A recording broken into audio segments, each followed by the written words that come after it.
नमस्कार साथियों, welcome to learn easy. प्राचीन भारत श्रृंखला का यह 22वां वीडियो है। आज के इस वीडियो में हम बात करेंगे प्राचीन भारत के महत्वपूर्ण विश्वविद्यालय की। जैसा कि हम जानते हैं कि इसके पहले के भागों में हमने प्राचीन भारत की बात की थी और जो प्राचीन भारत सीरीज है वो हमारी समाप्ति की ओर है। तो इस वजह से जो भी प्राचीन भारत के महत्वपूर्ण स्थल हैं उनकी बात इस समय हम कर रहे हैं। और इसके पहले का जो वीडियो था उसमें हमने प्राचीन भारत के महत्वपूर्ण स्तूपों की जानकारी दी थी, जिसको अगर आपने अभी तक उसको नहीं देखा है तो प्राचीन भारत भाग 21 जरूर देखें, जहां पर प्राचीन भारत के महत्वपूर्ण स्तूपों की जानकारी दी गई है। आज के इस वीडियो में हम प्राचीन भारत के महत्वपूर्ण विश्वविद्यालय विषय पर चर्चा करेंगे। तो आइए बात करते हैं प्राचीन भारत के महत्वपूर्ण विश्वविद्यालय। कौन कौन से विश्वविद्यालय थे जो प्राचीन भारत में महत्वपूर्ण थे। जो सबसे पहला नाम आता है वो है नालंदा विश्वविद्यालय का। जो नालंदा विश्वविद्यालय था वो प्राचीन भारत के शिक्षा केंद्रों में बहुत ही प्रमुख स्थान रखता था और ये बहुत ही महत्वपूर्ण विश्वविद्यालय था। जो नालंदा विश्वविद्यालय था ये प्राचीन भारत का प्रमुख शिक्षा केंद्र था। जो नालंदा विश्वविद्यालय है इसके अवशेषों की खोज अलेक्जेंडर कनिंघम ने की थी।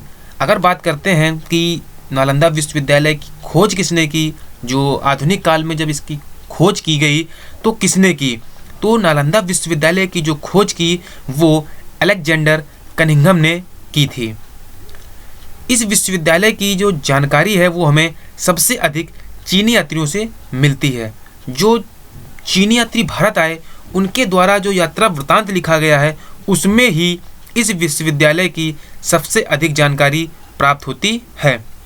तो अगर हम बात करें इस विश्वविद्यालय के स्रोतों की, तो इस विश्वविद्यालय के जो अधिकतर स्रोत हैं वो चीनी यात्री ही हैं। उन्हीं के द्वारा लिखित यात्रा वृतांतों में इसका चर्चा सबसे अधिक होती है। अब बात करते हैं कि यह विश्वविद्यालय कहाँ पर स्थित है। ये विश्वविद्यालय दक्षिण बिहार में राजगीर के समीप स्थित था। जिस समय ये विश्वविद्यालय बना था उस समय यह दक्षिणी बिहार के राजगीर के समीप स्थित था। इट मीन्स जो नालंदा विश्वविद्यालय है वो कहाँ पर था। नालंदा विश्वविद्यालय दक्षिणी बिहार के राजगीर के समीप स्थित था। नालंदा विश्वविद्यालय का निर्माण कब हुआ, इस विषय में इतिहासकारों में मतभेद है, लेकिन जिस पॉइंट पर इतिहासकार एग्री होते हैं वो यह है कि इस विश्वविद्यालय का जो स्थापना है वो गुप्त वंश के शासक कुमार गुप्त प्रथम ने 450 से 470 ईस्वी के बीच किया था। जो इतिहासकार हैं वो ऐसा मानते हैं कि इस विश्वविद्यालय की स्थापना गुप्त वंश के शासक कुमार गुप्त प्रथम ने 450 से 470 ईस्वी के बीच किया था। तो नालंदा विश्वविद्यालय के बारे में जो प्रमुख जानकारी है वो यह है कि इसकी खोज अलेक्जेंडर कनिंघम ने की और यह दक्षिणी बिहार में राजगीर के समीप स्थित था। और जो इसकी स्थापना है वो गुप्त वंश के शासक कुमार गुप्त प्रथम ने 450 से 470 ईस्वी के बीच किया था। आगे बात करते हैं यहाँ पर कहाँ कहाँ के लोग पढ़ते थे। जो विद्यार्थी थे यहाँ पर कहाँ कहाँ से लोग इस विश्वविद्यालय में आते थे। तो ये जो नालंदा विश्वविद्यालय था ये उस समय अंतर्राष्ट्रीय ख्याति प्राप्त विश्वविद्यालय था। यहाँ पर संपूर्ण विश्व से लोग अध्ययन करने के लिए आते थे, लेकिन इसमें जो प्रमुख थे वो थे यहाँ पर भारत के छात्रों के अलावा जावा, चीन, तिब्बत, श्रीलंका और कोरिया के छात्र विद्या ग्रहण करने के लिए आते थे। तो कुल मिलाकर जो प्राचीन भारत था वो शिक्षा के क्षेत्र में बहुत ही महत्वपूर्ण स्थान रखता था। यहाँ पर हर विषय की शिक्षा दी जाती थी। जो नालंदा विश्वविद्यालय था यहाँ पर हर विषय की शिक्षा दी जाती थी। हेनसांग के अनुसार, जैसा कि जानते हैं हेनसांग एक चीनी यात्री था, तो हेनसांग के अनुसार यहाँ पर 10,000 विद्यार्थी अध्ययन करते थे। जो नालंदा विश्वविद्यालय था वहाँ पर जो विद्यार्थी थे उनकी संख्या 10,000 थी और यहाँ पे जो शिक्षक थे उनकी संख्या लगभग 1500 थी। जो शिक्षक थे उनकी संख्या 1500 थी और जो विद्यार्थी थे उनकी संख्या 10,000 थी। हेनसांग भी यहाँ की शिक्षक मंडली का सदस्य था। जो हेनसांग था वो पहले नालंदा विश्वविद्यालय में एज अ स्टूडेंट था, मीन्स उसने पहले यहाँ पर विद्या अर्जित की और उसके बाद वो उसी विश्वविद्यालय में शिक्षक मंडली में शामिल हो गया। तो जो हेनसांग था उसने यहाँ पर कई वर्षों तक अध्ययन किया और उसके बाद इसने अध्यापन कार्य भी किया। तो हेनसांग जो था वो यहाँ की शिक्षक मंडली का सदस्य भी था।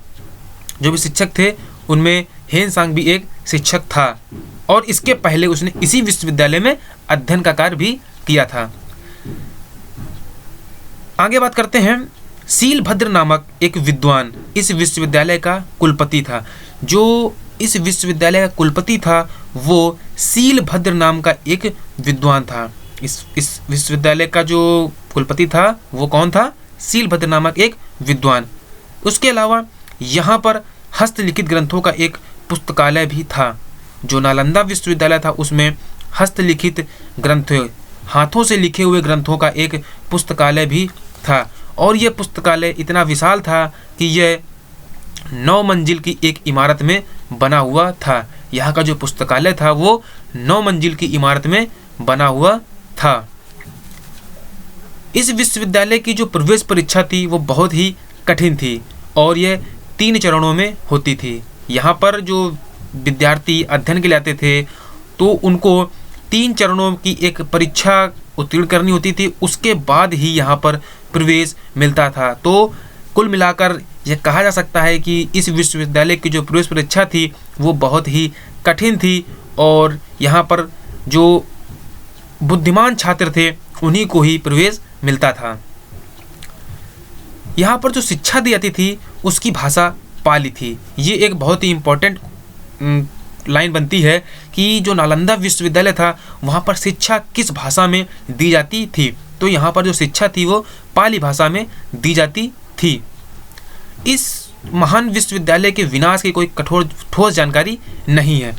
जो ये विश्वविद्यालय है ये कैसे नष्ट हुआ, क्या कारण थे जिस कारण से यह नष्ट हुआ, इस मामले में कोई विशेष जानकारी प्राप्त नहीं है। लेकिन जो इसका अवशेष है उससे यही प्रतीत होता है कि एक भयानक अग्निकांड में यह विश्वविद्यालय नष्ट हो गया।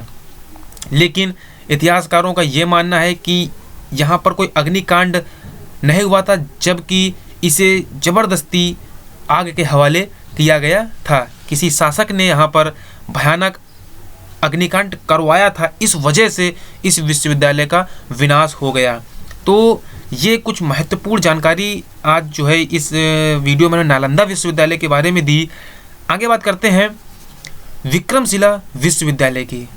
विक्रमशिला विश्वविद्यालय जो कि 8वीं शताब्दी में पाल वंश के शासक धर्मपाल के द्वारा बिहार के भागलपुर जिले में स्थापित हुआ। फिर से बात करते हैं विक्रमशिला विश्वविद्यालय की कि इसकी स्थापना कब हुई। तो विक्रमशिला विश्वविद्यालय की स्थापना 8वीं शताब्दी में हुई और इसका जो निर्माण कराया वो पाल वंश के शासक धर्मपाल के द्वारा करवाया गया और यह विश्वविद्यालय भी बिहार के भागलपुर जिले में स्थित था। तो जो बेसिक इन्फॉर्मेशन है वो ये है कि धर्मपाल के द्वारा बिहार के भागलपुर जिले में विक्रमशिला विश्वविद्यालय की स्थापना हुई थी। यहाँ पर बौद्ध धर्म और दर्शन के अतिरिक्त, जैसा कि हम जानते हैं कि प्राचीन भारत में जो बौद्ध धर्म था उसी की शिक्षा और जो दर्शन था मीन्स आध्यात्मिक, तो इन विषयों की चर्चा या इन विषयों का अध्ययन सबसे अधिक होता था। लेकिन इस विश्वविद्यालय में इन 2 सब्जेक्टों के अलावा न्याय और तत्वज्ञान, जिसे आधुनिक भाषा में मेटलर्जी कहते हैं, जिसमें तत्वों की पहचान और उनके गुणधर्मों की चर्चा की जाती है, तो यहाँ पर मीन्स विक्रमशिला विश्वविद्यालय में न्याय, तत्वज्ञान और व्याकरण का भी अध्ययन कराया जाता था। तो जो यहाँ के विषय थे वो बौद्ध धर्म और दर्शन के अलावा न्याय, तत्वज्ञान और व्याकरण का भी था। इन सभी विषयों का यहाँ पर अध्ययन कराया जाता था। इतिहासकार बताते हैं कि इस विश्वविद्यालय के जो सबसे प्रतिभाशाली भिक्षु थे जिनका नाम दीपंकर था, इन्होंने लगभग 200 ग्रंथों की रचना की। जो इस विश्वविद्यालय के सबसे प्रतिभाशाली भिक्षु थे दीपंकर, उन्होंने लगभग 200 ग्रंथों की रचना की। ये एक अपने आप में बहुत ही महत्वपूर्ण बात है कि जो यहाँ का एक विद्यार्थी या इसे भिक्षु कहते थे उसने 200 ग्रंथों की रचना की। इस विश्वविद्यालय में लगभग 3000 अध्यापक कार्यरत थे। जो ये विश्वविद्यालय था इसमें 3000 अध्यापक कार्यरत थे, जो कि नालंदा विश्वविद्यालय से 2 गुने संख्या में थे। इसका मतलब यह हुआ कि जो विक्रमशिला विश्वविद्यालय था वो नालंदा से भी अधिक छात्रों के द्वारा यहाँ पर अध्ययन किया जाता था। लेकिन यहाँ पे जो कितने छात्र थे ऐसा कोई प्रमाण उपलब्ध नहीं है, लेकिन जो ऐतिहासिक प्रमाण है उसमें ऐसा बताया गया है कि जो विक्रमशिला विश्वविद्यालय था यहाँ पर 6 छात्रों की मंडली के लिए एक जो है शिक्षक उपलब्ध होता था। तो इस वजह से यहाँ पर जो छात्रों की संख्या है वो लगभग 15,000 से 20,000 के बीच होने की संभावना जताई जाती है। लेकिन क्योंकि उसके कोई स्पष्ट प्रमाण नहीं है इस वजह से यहाँ पर मेंशन नहीं किया गया है। लेकिन जैसा कि एक अनुमान है कि 6 छात्रों पर एक शिक्षक होता था, तो इस वजह से लगभग 15 से 20,000 छात्रों की संख्या में यहाँ पर विद्यार्थी अध्ययन करते थे। तो छात्रों की संख्या का कोई प्रमाण उपलब्ध नहीं है, लेकिन यहाँ पे भी विदेशों के विद्यार्थी अध्ययन के लिए आते थे। जैसा कि नालंदा विश्वविद्यालय में भी अंतर्राष्ट्रीय स्तर के जो विद्यार्थी थे वो आते थे, अलग अलग देशों से विद्यार्थी आते थे। तो इसी प्रकार से विक्रमशिला विश्वविद्यालय में भी विदेशों के विद्यार्थी अध्ययन के लिए आते थे। लेकिन इसमें जो तिब्बत के विद्यार्थी थे उनकी संख्या सबसे अधिक थी। जो तिब्बत के विद्यार्थी थे उनकी संख्या सबसे अधिक थी। 1203 ईस्वी में बख्तियार खिलजी के आक्रमण के परिणाम स्वरूप यह विश्वविद्यालय नष्ट हो गया। ये जो विश्वविद्यालय था यह 1203 ईस्वी में बख्तियार खिलजी के आक्रमण में नष्ट हो गया। और जो बख्तियार खिलजी था उसने इसे जानबूझकर नष्ट नहीं किया, लेकिन उसने इसको एक दुर्ग समझा या एक किला समझा और किला समझ करके उसे नष्ट कर दिया, ऐसा इतिहासकार बताते हैं। तो इसका जो नष्ट जो विक्रमशिला विश्वविद्यालय था यह इसका जो विनाश का कारण था वो बख्तियार खिलजी था। और 1203 ईस्वी में बख्तियार खिलजी ने आक्रमण करके इस विश्वविद्यालय को नष्ट कर दिया। तो प्राचीन भारत के जो सबसे महत्वपूर्ण जो विश्वविद्यालय थे वो नालंदा और विक्रमशिला थे। तो आज के इस वीडियो में हमने नालंदा और विक्रमशिला विश्वविद्यालय की चर्चा की।